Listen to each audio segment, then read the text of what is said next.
my comments. I have just listened to the ministry and the DG, and I'm speaking from the point of nationalistic view. In this country at the hour, we have so many issues to deal with, most especially security issues to deal with, issues that we are dealing with that we are trying to know the reason for which they are rising now. And most of these issues are attributed to poverty.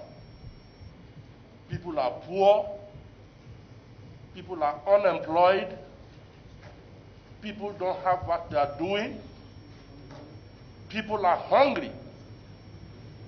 And why is it so? It is so because we have not gotten enough resources as a nation to set up the parastatals that will accommodate everyone.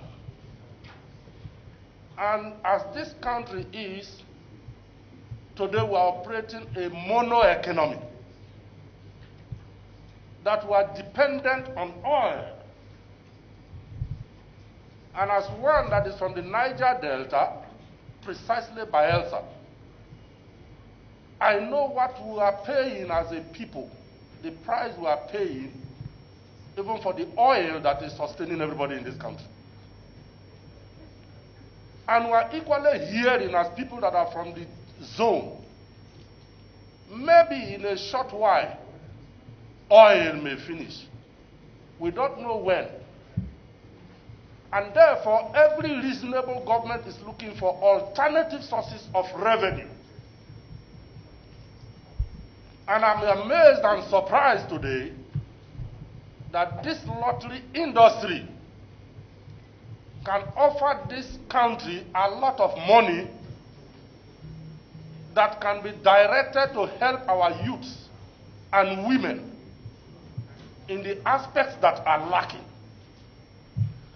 Mr. Chairman, thank you for the education that you gave to us vis-a-vis the countries that you mentioned, and that humbled me. Countries with 12 million, 18 million population, generating as much as we have had in same African zone in this world.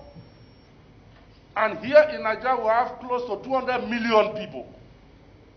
And we have this kind of market and opportunity, and the federal government is not making money out of it, and people are appointed and given responsibilities to perform that, and same people will be pointing fingers at legislature and other people that are not doing well.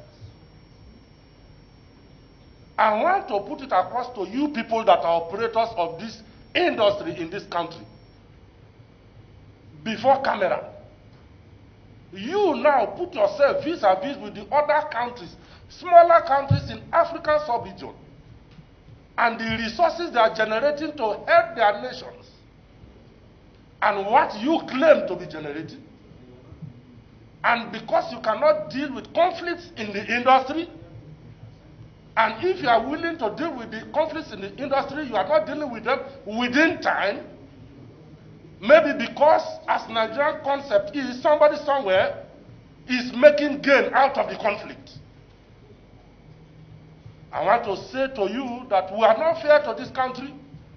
Let us not sit at home and be pointing fingers at other people when we are not able to do the little one that is before us. Mr. Chairman, this is my comment on this, after which I will go into questions.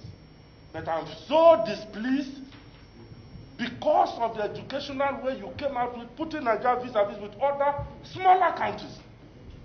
And we are here depending on oil, and we have alternative platforms through which we can make resources that can create employment, that can create avenues for people to go into business and do business.